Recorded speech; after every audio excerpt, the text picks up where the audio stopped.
front of me is Honor 600 and today I would like to show you where you can locate all text correction options.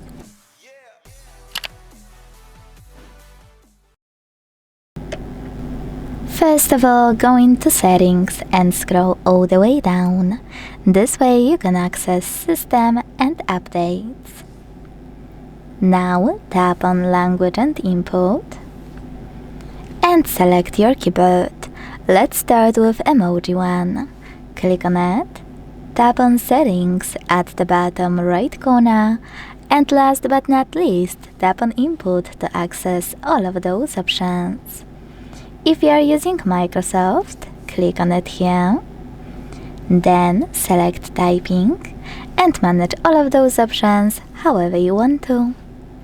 Thanks so much for watching. If you enjoyed this video, leave a like, comment and subscribe. Bye!